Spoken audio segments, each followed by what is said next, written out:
Hey there, welcome to Blushing Phoenix. Today I want to talk to you about what to do when you feel the physical sensations of blushing. Because if you're anything like me, when that heat starts to rise, you know that blush or flush is happening. Your body physically reacts, and that could be through the redness itself. That could be through movement, trying to hide. In the past, I would try to run away, and I know many of you tell me you do the same thing. So that's what we're going to talk about today. I'm going to share a few tips with you about how to handle that discomfort, that real discomfort that you go through when you blush. So stick around. All right, my friends, let's jump right into it. This is a topic I wanted to talk about today because I recently had an experience. If you've been around for a while, you know that I have overcome erythrophobia. Erythrophobia is the fear of turning red. It's the thing that holds you back, gives you all this self-judgment, makes you feel like you're really small. And through years of practice, exposure, and many other tips and tricks, I was able to overcome erythrophobia. Do I still turn red is a lot of times the major question, because people want to know, how do you make the redness stop? For me personally, I do still tend to turn red from time to time, not nearly as much.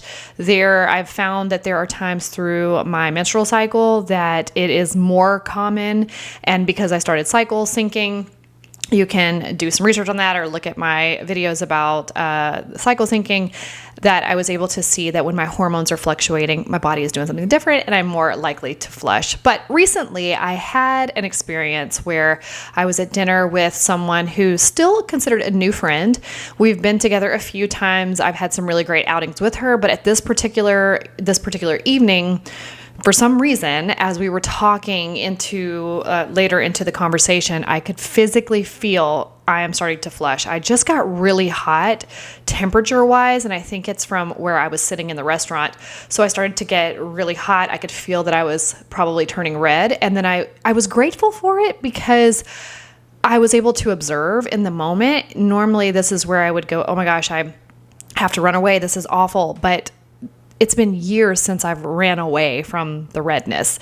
So since it's been so long since I've had a flushing situation, I was really excited for this opportunity because I was like, ooh, in real time, I can figure out what's happening in my body. I'm having a conversation, so I'm still listening to the person in front of me, but also having an inner dialogue and just an inner curiosity to try to understand and navigate my body, what it was telling me, if it was telling me anything, maybe I was just hot, and then how to navigate my way out and how to, in the moment, in real time, deal with the physical sensations that are not comfortable. It's a very uncomfortable feeling. So if you've been dealing with a lot of blushing lately, flushing, erythrophobia, and when you get into social situations especially, sometimes it's not so much the redness that you're up against or that you are fearing, it's those physical sensations, that discomfort in the body that can really spin you out and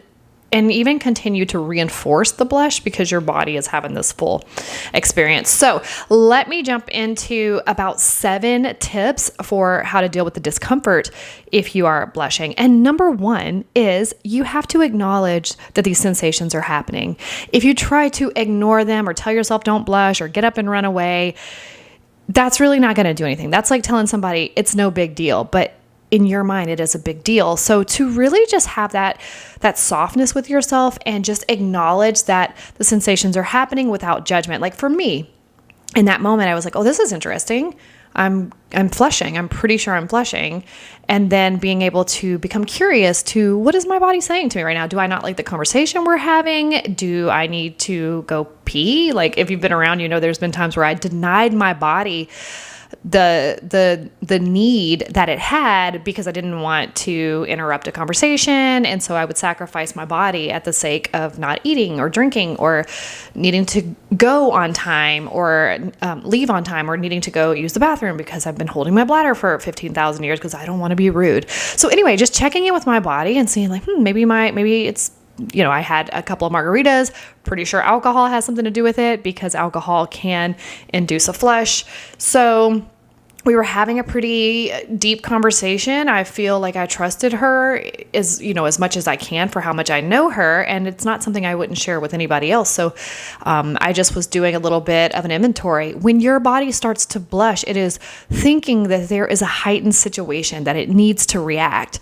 And so by fighting against it, you're just going to reinforce like, this is a dangerous situation. Let's get out of it. So being able to get into a place of acknowledgement of like, okay, I hear you, I feel you, I definitely feel you, what's going on here, and being able to just get in tune with the body in the moment. And it doesn't mean that there's always something to figure out. You may go through a checklist of what's going on and what your body is telling you, and you may find nothing. And don't get discouraged by that. There's nothing to be discouraged about. It just means my body is just doing what it does from time to time. So just acknowledge that those sensations are happening, and don't get into this place of, oh my gosh, it's happening.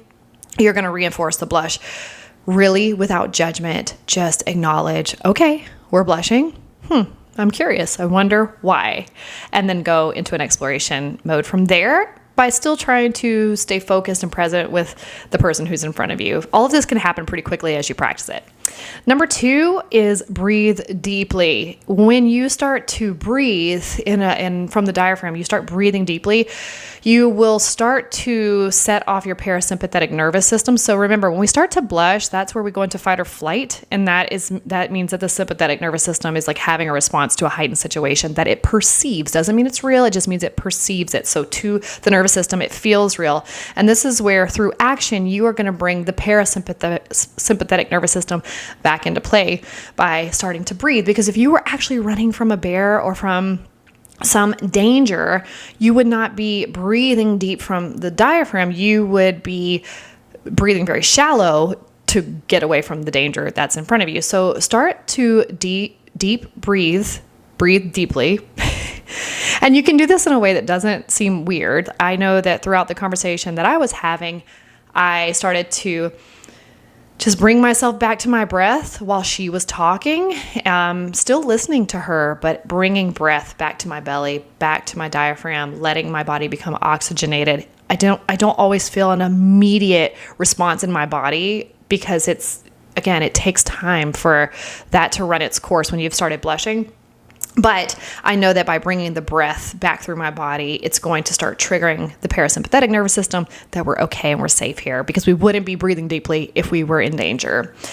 Number 3 is to ground yourself in your surroundings. So one thing I like to do is I like to use my hands for this. This is where I just kind of rub my fingers together, or you can touch a table, or you can put your hand on, like I had a cup of water, put my hand on the cold cup of water, really bringing myself to what do I feel? What do I see? What do I hear? What do I smell? And that will help anchor you back into the present moment.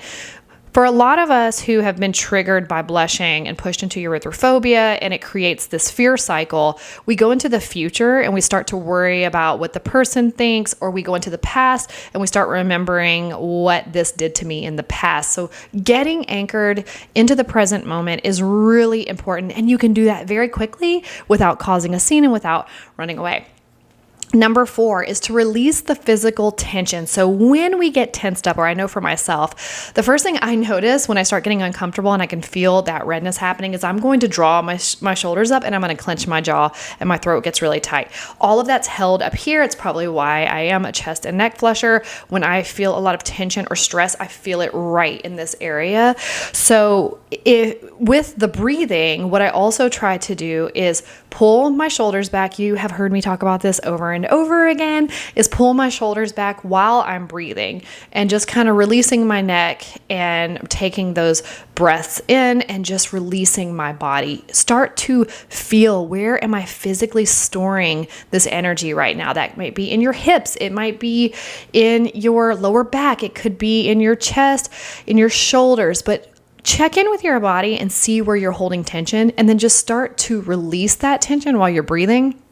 That is also signaling the parasympathetic nervous system that you're safe here, you're okay here. Again, you may not feel the immediate results, but you are moving yourself to get out of that blush in the moment. And you're also being really kind to yourself. These are part of your evacuation plan without actually leaving. It's you resetting your system to know, we're safe here. We belong here. Everything's fine. I know that you feel really uncomfortable right now, but let's start moving into action. That's going to tell our body that, or tell our sympathetic nervous or our parasympathetic nervous system that, hey, we need you over here. Number 5 is let the blush happen and don't fight it. So I know I'm giving you all of these tips on how to get into your physical body, how to breathe, how to set your why can't I ever say that? Your parasympathetic nervous system in motion so that you can start to calm down, get back into that rest and digest place. But when we try to fight the blush, we reinforce that there is a heightened situation. You're right. Let's fight against this thing. And it just slows the process down. I have seen for myself that a lot of times it just seems like I just won't stop turning red at that point. I can't physically bring my body temperature down because I'm dreading it and I'm fighting it. So let the blush happen. Let it happen. Sit with the discomfort. Some of my greatest healing moments in my life outside of blushing have come from just sitting with the discomfort, not having anywhere to go. I can't run away. And some of my most depressed stories that you'll hear me talk about they're some of the best moments of my life because I couldn't escape myself. In 2011, when I was dealing with debilitating anxiety and depression, we were house sitting for my in-laws and we forgot our pillows, and I went back home to go grab the pillows, and I hated to be alone during that season. Just something about being alone was really scary to me. And I went to go get pillows from our apartment and bring them back to my in-laws' house where my husband and my daughter and I were staying. And I remember getting inside the apartment and grabbing the pillows and running from one room to the next. I was running. I was physically trying to outrun this fear. And I stopped in the middle of the room and I'm like, who are you running from? It's not out there. It's in here. I can't outrun myself. I can't outrun these limiting beliefs and these lies that I'm reinforcing within myself, but I also don't know how to get a hold of them and get them to stop. And I just threw the pillows down and I just fell on top of the pillows and I just laid out flat on the ground. And I sat there with the most debilitating fear I've ever felt in my life and laid there and just kind of had this resolve, if I die in this moment, then so be it. Because I had been battling this for almost a year at this point, and it was so debilitating, multiple panic attacks a day. And I kind of feel like I kind of blacked out a little bit. I'm pretty sure that it was just such a heightened experience that I kind of went out. And then as I came to, I was alive and I was okay. And I realized that I was greater than the fear. I was greater than the suffering. I was greater than this thing, and I couldn't outrun it. So this is why a lot of times I'll tell you that the blush has not come to harm you. Maybe it's come to heal you. Maybe it's an invitation. Because for me during that season with debilitating anxiety and depression, I realized that it was one of the greatest gifts I could have ever received. And to sit with the discomfort is actually what healed me and what freed me from so much more than just panic attacks and anxiety and depression. I was freed from so many other things. So let the blush happen and don't try to fight it. There's a lot of other things you can do. It's going to be uncomfortable. If you're trying to make it not uncomfortable, I don't know what to tell you. It gets less uncomfortable the more you let it happen and the more you don't judge it and the more you don't judge yourself and practice some of these techniques to know that you are in control of how you're going to respond to the blush. All right, let's move on to number 6. Use a cooling technique if needed. And by a cooling technique, that means have yourself a glass of ice water right there, whatever it is that can cool you down. I know for me the other day, I actually had this light hoodie on and I should have taken it off, but I didn't. I don't know why I didn't. I think that there's part of it was because I liked the way my outfit looked. I didn't want to take it off. And then the second part was that I flushed on my neck and my chest. And I think I had maybe a higher neck shirt on, maybe like this. But if I would have taken that hoodie off, it would have exposed more of me. And so now that I'm talking about it here, I didn't think about it at the time. That's probably why I didn't take it off, is that because I was already so flushed. I know I was flushed. I know there's been times I've told you all that I'm I felt like I was flushing, and then I looked and I wasn't. I was absolutely flushed. I know I was so flushed that it probably went up my chin. That's when it gets really bad. And that one cheek, you guys, know how I told you about my one cheek, but using a cooling technique along with the other tips that I've shared with you, which is just taking sips of some ice water, holding some ice in your mouth while you're listening to the other person talk. Those are very helpful. And if you're layered in clothing, you can take some of those layers off and just whatever you can to start to get your body temperature to lower. So that's pretty practical. And then number 7 would be practice self-compassion and remind yourself that blushing is normal. Blushing is a normal occurrence. It is something that a human would do. And the last time I checked, I'm a human and you're a human. I was just talking to my friend the other day. He is a marketing expert, and we were having this big conversation about Blushing Phoenix and getting more eyeballs on the fact that this is out here, that there's a community out here of people who have dealt with erythrophobia, who are dealing with erythrophobia, and who have healed from erythrophobia, and just wanting more people to know, because the last time I checked the statistics, over 500 million people worldwide deal with a chronic blushing issue that's associated with social anxiety disorder. And then we were talking about propranolol, and he shared with me that he takes propranolol, but he takes it for public speaking because he shakes and his nervous system has that type of reaction when he's in a big social setting. And so I was like, oh my gosh, can I interview you on the channel? But it was one of those things that even though he doesn't physically turn red, he still deals with some of the same stuff that you and I deal with. He still has to overcome some of the stuff that you and I deal with, even though he doesn't turn red. And that's why even with my coaching clients, a lot of times when we really get into the root of the blushing and the fear around the blushing, I will ask the question, what if it wasn't a blush? What if you didn't turn red? What would it be then? And we can start to unpack that a lot of times we put the blushing at the forefront and say, if I just didn't have the blushing. But I know many people who are held back by social hindrances that are not blushing. This is why I say, even though we can talk about outer remedies all day, the true remedy comes from inside. And that is really what my mission and message is here at Blushing Phoenix in regards to my own story and how I was able to overcome erythrophobia. And a lot of that just comes through having that self-compassion and reminding yourself that blushing is normal, that you are a human, and humans are messy. We have a lot of messy emotional stuff. I talked about my hormones. I realized I track my cycle and I'm in the follicular phase. I just came out of luteal and menstrual, and whoa, totally different being sometimes during those parts of the cycle. I wake up now feeling refreshed. I have all this creativity. I want to be social. And by tracking my cycle, I've been able to see that's a human experience. Yeah, there's times where we may ebb and flow and dip a little deeper and be like, okay, maybe I need to get some support with that. But even being depressed, falling into these melancholy type feelings sometimes, all of that is the beauty of the dance of being a human. So same goes for blushing. Same goes for your experience around blushing and the definition and the power that you've given it in your life, that you had the power to give it that much control, and you also have the power to take that control away and empower yourself in other ways. All right, my friends, I hope that those tips were helpful for you. Listen, I am not a huge expert. I am walking alongside this journey with you. You're not alone. You're not crazy. You're not some sort of freak. You are a human, and I am too. And I'm so grateful that we're on this journey together. If you found this video helpful, please give it a thumbs up, give it a like, leave me a comment, share it with somebody that has a hard time understanding why this is such a big deal to you. And be sure to subscribe to the newsletter. All this information is in the details in the box below.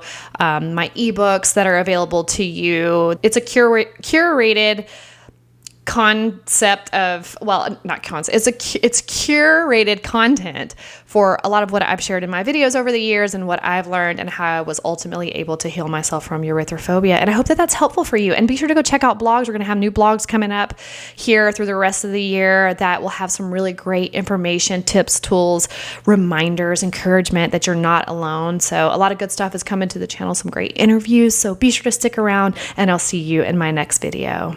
Oh, and you better rise and thrive. Yeah, go rise and thrive.